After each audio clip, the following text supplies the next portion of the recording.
Welcome, everyone, to Cliffhangers and Page Turners. This is the show that feels like your favorite book club meeting, where we get into some gripping discussions and, yes, some pretty wild plot twists. That's right. And this is episode 23. It feels like we just started. I know, right? Time flies when you're talking books. Now, look, if you're into these kinds of discussions, if you love digging into books and hashing out the details, definitely hit that subscribe button right now. Please do. We drop new episodes every Friday. You can find us on all the podcast platforms. A quick reminder, if you want the full library, all our older episodes, you got to check us out on YouTube. That's the only place for the back catalog. Okay, so what are we tackling today? Today, we're getting into a real classic, a book that pretty much everyone has an opinion on. J.D. Salinger's The Catcher in the Rye. Holden Caulfield. Yeah, this one's huge. It's got this amazing staying power, hasn't it? Still resonates, still gets people talking, arguing. Totally. And that's kind of why we picked it. We know you guys often comment asking for more opinion, more debate, less of a straight summary. And this book is perfect for that. It almost demands you take a side or at least wrestle with it. Exactly. So today, we're going to explore that voice, Holden's voice, that just captivated millions. We'll look at the world through his eyes, try to figure out what he's really searching for. And of course, why it's been both so beloved and, well, so controversial, banned even. Yeah, we've got a lot to unpack. We've looked at some really interesting analysis, historical context, again, try and stitch it all together. Should be a good discussion. Let's jump in. Okay, so right from page 1, that opening paragraph. You can't ignore it. No way! It sets the tone immediately. Do you have it there? Yeah. Holden says, if you really want to hear about it, the first thing you'll probably want to know is where I was born and what my lousy childhood was like and how my parents were occupied and all before they had me and all that David Copperfield kind of crap. But I don't feel like going into it. If you want to know the truth, boom, right there. Exactly. It's so direct, so conversational, and kind of rebellious, right? He's immediately telling you what he won't do. Yeah, none of that old-fashioned literary stuff for him. No David Copperfield kind of crap. He wants to cut right to it. Or at least what he thinks is the important stuff. And it's not just rambling, is it? There's a structure to how he talks, even when he seems to be going off on tangents. That's a really key point. Some critics call it an essay-like rhetorical style. It sounds weird, but it fits. How so? Like, what does that mean exactly? Well, think about it. He makes these broad statements, these generalizations about the world. Okay. Then he gives you a specific example from his life to back it up. Right. And then he sort of concludes with a rule, like, this is how things are. He builds this whole worldview piece by piece. Oh, yeah. Okay, I totally see that now. Like, when his coat gets stolen at Pensy Prep. Exactly. What's his takeaway? He says, the more expensive a school is, the more crooks it has. Like it's a universal law he just discovered. Precisely. It's this constant pattern. Yeah. Observation, example, rule. He's trying to make sense of everything by creating his own instruction manual for life. Or that scene where he's looking out the hotel window, watching that couple squirting water at each other. He sees that, calls it crumby stuff, and then deduces this whole principle about, how you should treat a girl you like, not squirting water on her face and all that. Yeah. It becomes this governing principle derived from this one kind of random observation. It makes his way of talking feel, compulsively explanatory, like he has to justify everything. And kind of authoritarian, too, in a weird way. Like he's the boss of what's right and wrong, what the rules should be. Yeah, that's a good way to put it. He's setting himself up as the authority on authenticity, on reality. So, okay, here's a question then. Does that style, that kind of rigid rule-making thing, does it make him more relatable? Or less? What do you think?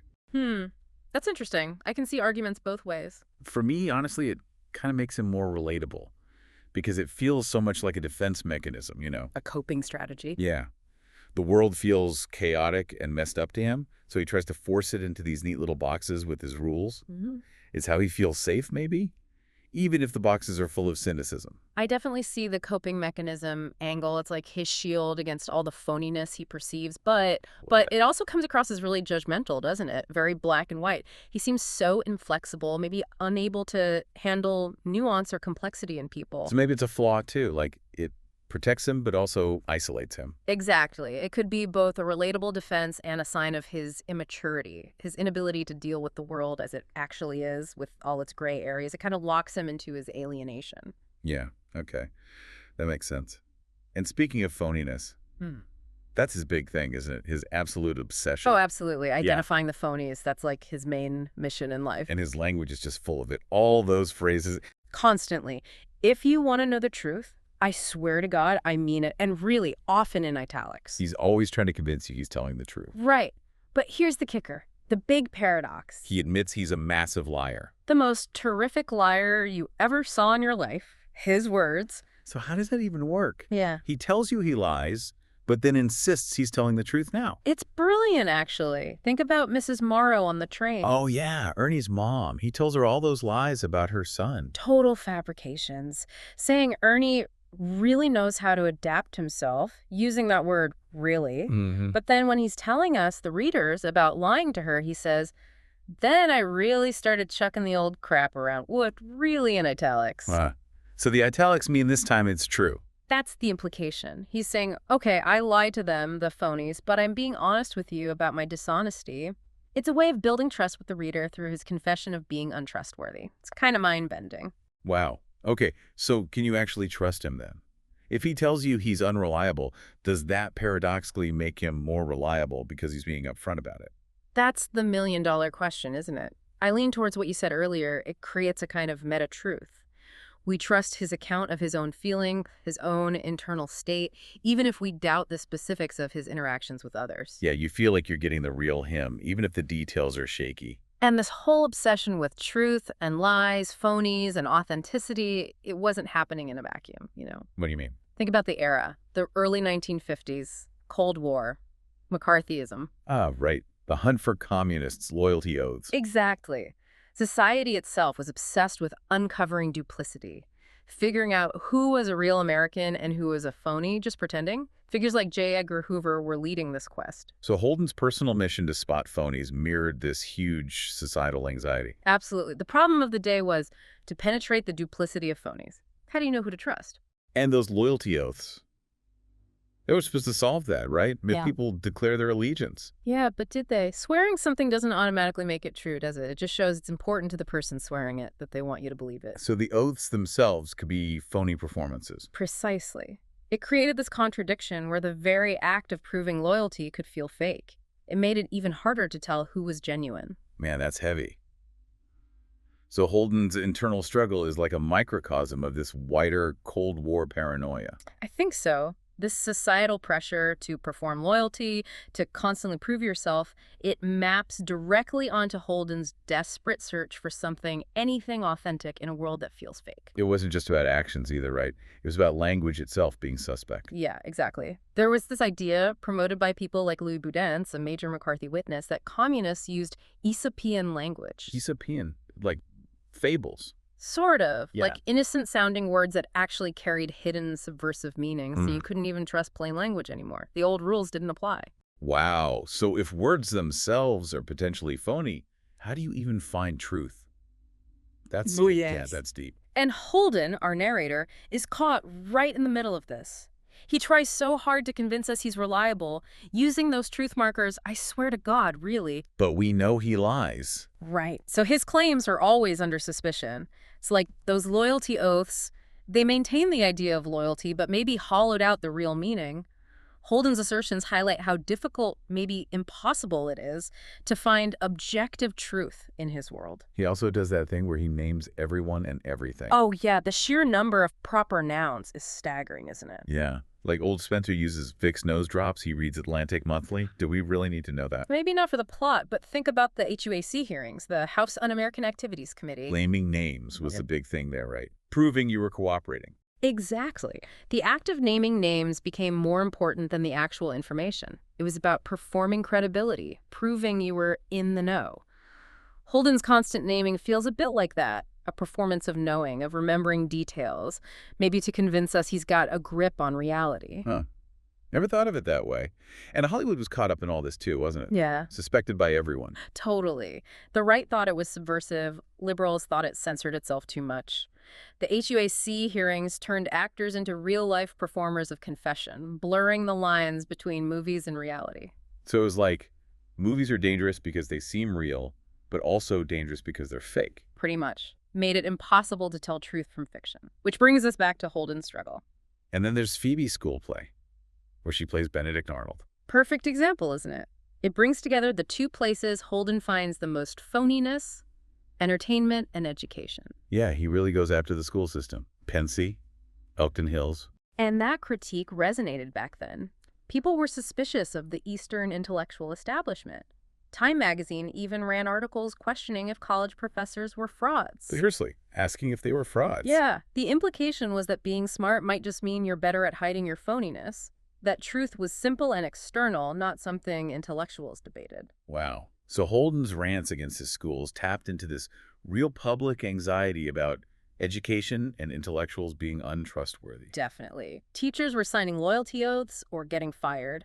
Holden positioning himself as the ultimate judge of truth and phoniness fits right into that conflicted landscape. His whole narration feels less like an argument and more like a confession. Like he's testifying against the world, but also kind of accusing himself at the same time. Exactly. In that Cold War climate, everyone was supposed to read the confusing signals and choose the right side. It was seen as a test of moral character in a world where, frankly, the rules felt rigged. Holden embodies that struggle. Okay, let's shift focus a bit, move deeper into Holden's own head. And we have to start with the title passage, right? That conversation with Phoebe. Absolutely crucial, when he tries to explain what he wants to be. Yeah, it's such a striking image. He says, anyway, I keep picturing all these little kids playing some game in this big field of rye and all, thousands of little kids, and nobody's around, nobody big, I mean, except me. And I'm standing on the edge of some crazy cliff. Right. What I have to do, I have to catch everybody. If they start to go over the cliff, I mean, if they're running and they don't look where they're going, I have to come out from somewhere and catch them. That's all I do all day. I just be the catcher in the rye and all. I know it's crazy, but that's the only thing I'd really like to be. It's so heartfelt, so Holden. But then Phoebe immediately corrects him on the poem, doesn't she? She does. It's if a body meets a body coming through the rye, not catch a body. So his whole ideal is based on a misinterpretation. Seems like it. And the difference is huge, isn't it? Meeting someone is just an encounter. Catching someone implies intervention, rescue, saving them from a fall. He wants to save innocence, protect kids from becoming, well, phony adults, basically. It's this classic savior figure archetype you see in literature, like knights saving damsels, heroes returning with treasure. But Holden's quest is different. How so? Well, those traditional heroes usually fight tangible monsters, dragons, villains. Holden's enemy is, what? Phoniness. Corruption. It's much harder to pin down. Yeah, you can't exactly punch phoniness. It's not like, say, Geroge in Weep Not, Child, that book by Ngugi wa Thiong'o. He wants to save his people too, but he's up against actual colonial oppression. Exactly. The Heroes has a clear external enemy. Holden's battle is much more internal, more psychological, even though it feels just as real and urgent to him. And this internal battle, it makes him really vulnerable, doesn't it? Even though he tries to act tough. Deeply vulnerable. He pushes people away, sure, but there's this profound sadness underneath, and some darkness, too. Like when he says the best guy in the Bible, besides Jesus, is the lunatic from the tombs. Yeah. The guy possessed by demons. Yeah, that's a disturbing line. Some critics point to that as hinting at something almost masochistic, like he finds a weird comfort in suffering or alienation. He definitely seems drawn to the edge, and that memory of James Castle. Oh, yeah. The boy at Elkton Hills who jumped out the window rather than take back something he said about a bully. That clearly haunts Holden, because he thinks about doing the same thing himself, right? Right. After Maurice the pimp hits him. I felt like jumping out the window. It's a direct echo. And that image, jumping from a window, it had real-world resonance back then, too. How do you mean? Well, during that whole Cold War, high-pressure era, several prominent figures, intellectuals like Lawrence Duggan and F.O. Mathieson, actually died by jumping from windows. Wow, really? Yeah. Their deaths became symbols of, like, personal failure under intense social pressure. Mathieson even left a note about being oppressed by the present tensions. It links to Holden's fear, this idea of falling from innocence into a world with impossible demands. Man, okay, this may be a surprising turn, but let's talk about Zen Buddhism. Ah, yes. The often overlooked Zen influence in Catcher. It's definitely there if you know where to look. It's not obvious, but the connections are fascinating. Like, where do we start? The ducks. The ducks are key. Holden's obsession. Where do the ducks go when the lagoon freezes over? He asks it like 4 times, getting more anxious each time. So that's more than just a random kid question. I think so. It functions like his personal koan. Koan. like those Zen riddles. Exactly. A question not meant for a logical answer, but one to meditate on, to wrestle with, to break open your usual ways of thinking. It's like that Zen story about Haiku Joe and the wild geese. The monk is trying to grasp something permanent, unchanging, this inviolate innocence that never flies away. So Holden's duck question is his way of grappling with change versus permanence, innocence versus corruption. Precisely. How can things be both? Allie's death offers a kind of answer. He's permanently innocent because he's unchanging, but that's not a solution for the living. And when he finally sees the lagoon, partly frozen and partly not frozen. That image itself is very Zen. The neither honor, the middle way, refusing easy answers, embracing paradox. He's wrestling with the koan, even if he doesn't solve it. Okay, what else? You mentioned donuts. Yeah, Amban's donuts. After he meets Phoebe and has that emotional breakdown, he gets coffee and donuts, but says he couldn't swallow them too well. Okay. There's a Zen koan called Amban's edition in a famous collection, the Mumunkin. Koans are often described metaphorically as things that are hard to digest or swallow with just logic. You need a different kind of understanding. So Holden not being able to swallow the donuts is like he can't stomach the difficult truths of adulthood he's facing. He's stuck. That's the idea. He instinctively pulls back from being overwhelmed, but it shows his psycho-spiritual blockage. Wow. Okay, this is all leading up to the carousel scene, isn't it? The big climax. Absolutely. The emotional peak of the book. Phoebe's on the carousel, reaching for the gold ring. And Holden just watches her, and he has this realization. Yeah. The thing with kids is, if they want to grab for the gold ring, you have to let them do it and not say anything. If they fall off, they fall off. That's huge for him. He's letting go of being the catcher. Completely. He's renouncing that frantic need to control everything, to save everyone from any possible harm. It's this quiet acceptance of life as it is, risks and all, imperfection and all. It feels like a genuine breakthrough, like he's finally growing up. Just a little bit, maybe. It really does. And then the rain starts pouring down, right? He says it fell in buckets. Yeah, he gets soaked, but he's happy. In Rinzai Zen tradition, a sudden downpour like that is sometimes used as a metaphor for satori, for a spiritual breakthrough, like a barrel whose bottom had been smashed open. Liberation. So the rain symbolizes his epiphany, his release. It strongly suggests that. And notice his state afterwards. When asked what he thinks about everything, he says, I don't know what the hell to say. If you want to know the truth, I don't know what I think about it. Which sounds like classic Holden, but maybe it's different here. It could be. In Zen, the adept often remains silent about their enlightenment. It's a knowledge beyond words, beyond explanation. Maybe Holden has reached a place where he doesn't need to explain everything anymore. Okay, one more Zen connection, the archery thing. Right, Eugen Herrigel's Zen in the Art of Archery, a book Salinger likely knew. It talks about this idea of aiming but not aiming, becoming one with the target. The shooter and the shot become the same. How does that relate to Holden? Well, think about it. Holden is the shooter of phonies, right? But he's also a phony himself sometimes. He's the target, too. Okay. He's the catcher, but he's also one of the children he wants to protect, one of the fallen. He identifies so strongly with Allie, with James Castle, even with D.B., whom he sees as having fallen into Hollywood phoniness. So the catcher and the caught are kind of the same? In a way, yes. His aim isn't just outwards, it's inwards, too. His critique hits himself. And his method of catching is often about not acting, not throwing the snowball, not calling Jane, wanting the museum exhibits to stay untouched. It's a kind of no-shooting way of saving. Certain things, they should stay the way they are. Exactly. It points towards this oneness, this transcendence of the simple catcher-caught duality. It's a move towards something more profound, maybe even divine, like Jung's idea of Jesus being both the fisherman and the fish. Holden's whole journey is this paradoxical quest towards a kind of enlightened aimlessness.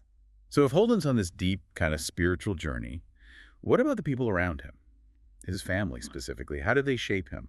Let's start with his parents. They're barely there, aren't they? Almost ghosts in the narrative. Yeah, absentee parents seems about right. His dad's a corporate lawyer, just a shadowy abstraction. We never really see him. And his mom, she's described as distant, distracted, very nervous, still grieving Allie, clearly.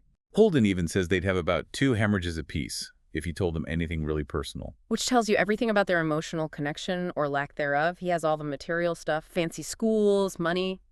But no real guidance, no emotional support. Seems that way. And that absence is critical to his alienation. It leaves him adrift in what some people call a sibling society. Sibling society? What's that? It's this idea from Robert Bly, I think, that when older, stable role models, especially male ones, are missing, young people are left to figure things out mostly with their peers, their siblings. And Holden's actual siblings are huge influences, aren't they? DB and Allie? Massive. DB, the older brother in Hollywood. He's Holden's prime example of a sellout. A prostitute, Holden calls him. Gave up writing real stories for Hollywood dough and a Jaguar. Yeah, DB represents that compromise with materialism, with phoniness, that Holden is terrified of making himself. He's like a warning sign. And then there's Allie, the absolute opposite. Pure, preserved innocence, frozen in time by death.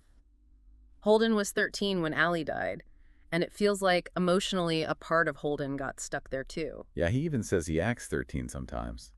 And Allie's red hair. Maybe the inspiration for the red hunting hat. That symbol of his own weird kind of innocence. It's a strong possibility, a connection to that lost purity. And then there's Phoebe, the little sister he adores. She's amazing. She represents childhood innocence, but she's also incredibly practical and insightful, isn't she? Totally. Daddy's gonna kill you when he gets kicked out. Yeah. Her neat notebook, playing Benedict Arnold, she's sharp. She really is. She grounds him, challenges him, but also accepts him in a way few others do. Her presence highlights that age dichotomy. In Holden, he's physically 16, but emotionally flip-flopping between cynicism and childlike vulnerability. So, outside the family, in that sibling society of prep schools, who does he interact with? Who are his peers? Well, at Hooten, there's Raymond Goldfarb drinking scotch in the chapel with him, an early kind of uncomfortable brush with adult behavior. And at Elkton Hills, Dick Slagle, the guy with the cheap suitcases. Right. That whole incident highlights class differences, the shame around not having expensive things. Holden sees the phoniness of judging people by their luggage. And James Castle again from Elkton Hills. Yeah. The suicide. A huge figure for Holden. Represents integrity, standing up for something, but also the tragic cost. It reinforces Holden's fear of falling, of being crushed by the system. Yeah, he really hates those schools, Pensy especially. He calls it one of horrendous worst schools I ever went to, full of crooks. Mean guys. He sees cliques everywhere, the jocks, the Catholics, the intellectuals. She feels like they're all an affront to the individual. Exactly. And remember his conversation with Mr. Spencer, the history teacher? Oh yeah, life is a game, boy. Life is a game that one plays according to the rules. And Holden's thought, some game, if you get on the side where all the hot shots are, then it's a game all right. But if you get on the other side, then what's a game about it? He sees the unfairness. He sees the system is rigged. Which brings us back to that debate point. Is he justified in his critique, or is it just his own negativity? I still lean towards justified. He's seeing real hypocrisy, isn't he? He definitely sees something real. The cliques, the bullying, the focus on status, those things exist. His phony detector isn't entirely wrong, but I still think his reaction is immature. His inability to find any common ground, to accept any imperfection, that feels like his own issue, too. He paints everything with the same cynical brush. Okay, maybe. But what about Mr. Antolini? He seems like a decent guy, right? An adult who actually tries to connect with Holden. He does. He's the exception. Empathetic, intelligent, genuinely concerned about Holden, even shares his sadness over James Castle. He offers him advice, a place to stay. And Holden totally misreads the situation. The head-patting thing. Yeah, he interprets it as a flitty move, canics and runs, and that just destroys his last potential connection to a supportive adult, solidifying his belief that everyone, even the seemingly good ones, are somehow flawed or dangerous. It's heartbreaking, really. Seals his isolation. Now let's connect Holden to that idea of the American atom. The what now? The American atom. It's a literary concept from R.W.B. Lewis. It describes this ideal American hero as, like, radically new, self-reliant, happily bereft of ancestry, starting fresh. Ah, okay. And Holden fits that. Well, think about his rejection of the David Copperfield kind of crap. He refuses to give the traditional backstory, the family history. He's asserting his independence right away, breaking from those old European literary models. And the red hunting hat. You mentioned the people shooting hat idea. Right. Initially, it sounds like that classic American narrative, the lone gunman, violence is renewal. But then he flips it. Says he's a pacifist. And the hat becomes more like a catcher's mask, protective. Exactly. It shifts from individualist violence to this protective, albeit still somewhat aggressive, catcher role. He also has that intense fear of disappearing, doesn't he, when he's crossing streets? Yeah, it happens multiple times. It's such a powerful image of his alienation, his feeling of being invisible, losing his sense of self. He needs someone to notice him, to acknowledge his existence, his leave-taking. Which leads to that fantasy of running away out west. To be a deaf mute, yeah. Working at a gas station, building his own cabin, pretending he can't hear so he doesn't have to have any stupid, useless conversations. It sounds like Thoreau, but sadder. More desperate. Totally. It's not a quest for spiritual enlightenment. It's a retreat born of complete despair and a desire for total withdrawal from human connection. And comparing him, again, to someone like Desroges in Weep Not, Child Desroges faces concrete oppression, a clear enemy within a community. Holden faces fuzziness, internal disillusionment, and he wants to escape from community. It really highlights the difference between battling external forces versus internal demons, individualism versus community. Desroges' family supports his dream. Holden's is absent. Yet, despite being so specific to his time and place, Holden feels universal, doesn't he? People everywhere relate to him. How does Salinger pull that off? It's partly his genius for characterization, even with minor figures. He uses these quick, memorable details like Edgar Marsalla's terrific fart during the headmaster's speech. You remember these people instantly. Yeah, it's like how you remember people from your own life by one weird detail. John McNally wrote about being the kid who vomited so much it covered his entire desk. That becomes your label. Salinger nails that shorthand. Exactly. And Ackley is an Ackley is an Ackley, like your friend said. You just know these types. It creates this uncanny sense of recognition. And even though Holden is so cynical, some people see the book as having real wisdom in it. Yeah, like a wisdom book disguised as teenage whining. His Catcher in the Rye idea, even though it's based on a misquote, feels like this profound, if maybe half-informed, plea to care for each other. Be thy brother's keeper, almost. Sort of, in a very Holden-esque way. It connects him to those romantic poets like Blake or Wordsworth, finding depth in the ordinary, valuing innocence. Like Phoebe is his own personal leech-gatherer, offering simple, profound truth. And Salinger's style itself feels different. Not slick like Hollywood, which Holden hates. Absolutely. Salinger achieves this awkward, hand-designed, and naive sentiment, as one critic put it. It feels authentic, raw, completely unlike the formulaic and corny stuff Holden rails against.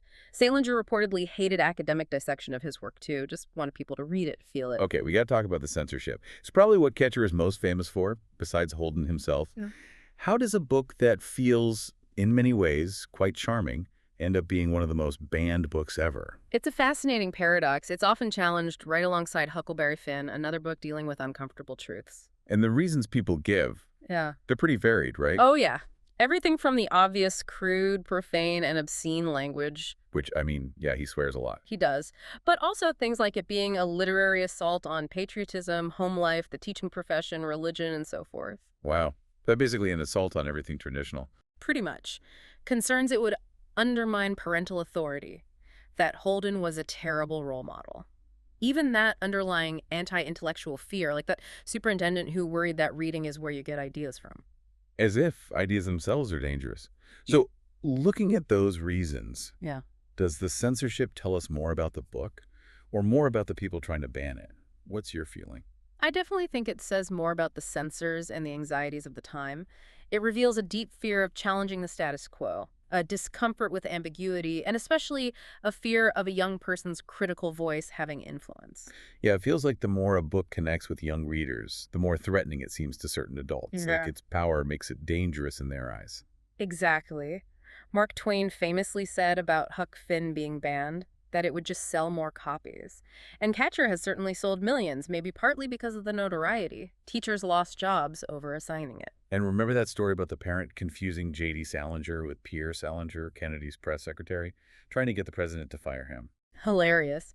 Shows the level of misunderstanding. And the attacks came from everywhere. Accusations of being anti-Catholic, pro-this, anti-that, anti-America. Yet at the same time, you have people like Hillary Clinton giving it to Chelsea to read. It cuts across political lines in who embraces it. Which reinforces your point. Maybe it's banned because it's so cherished. Its unique seductive power, its direct line to young readers, challenging authority, that's what makes it a target. It really has become this strange index of taste, perhaps of moral taste, hasn't it? But then there's the darker side of its influence. Yeah, the really disturbing stuff, the connection to mentally unbalanced individuals. Markiva Chapman, Lenin's killer, Reading the Catcher passage, thinking he was saving Lennon's innocence by killing him. That's chilling. Incredibly chilling. And John Hinckley, Reagan's attempted assassin, also owned the book.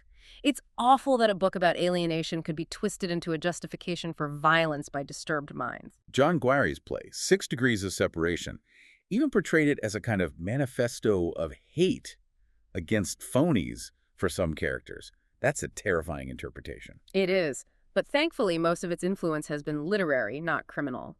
Lots of other books reference Catcher, assuming you, the reader, know Holden. Like W.P. Kinsella's Shoeless Joe, the basis for Field of Dreams. That's a great example. Kinsella actually puts J.D. Salinger in the book as a character. No way. Yeah, blurring fiction and reality. And in that book, Ray Kinsella's magical baseball field does save people. It offers redemption. It's like the positive communal version of what Holden couldn't achieve alone. So where Holden kind of fails as a savior, Ray's field succeeds. In a sense, Kinsella's phonies, like the guy who lied about playing for the Cubs, find peace on the field. It's a much more hopeful vision than Holden's world, where phonies just stay phony. And Holden wants to escape to become a deaf-mute hermit. While Ray's retreat in Iowa becomes this place of connection and healing, it's a fascinating counterpoint.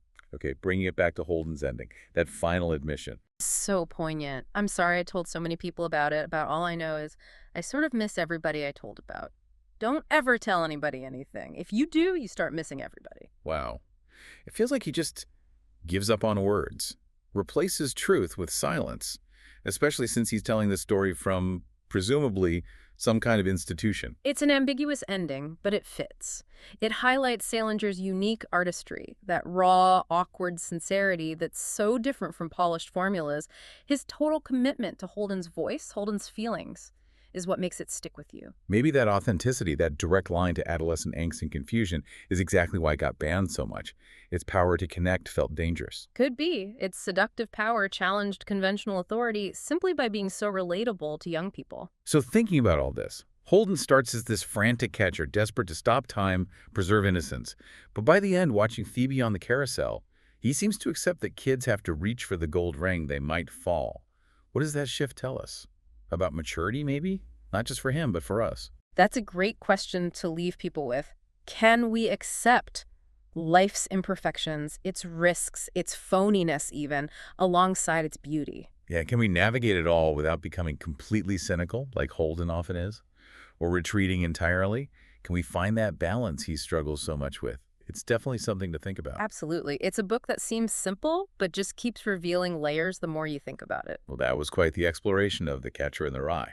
From Holden's unforgettable voice to those surprising Zen bits and the controversy. Yeah. Wow. Hopefully it gives you some new things to consider if you reread it, or maybe it inspires you to pick it up for the first time. Definitely. And hey, remember to like, comment, share this discussion if you enjoyed it, and please subscribe to Cliffhangers and Page Turners. We genuinely love hearing your thoughts. What do you think of Holden? Relatable, annoying, phony, genius?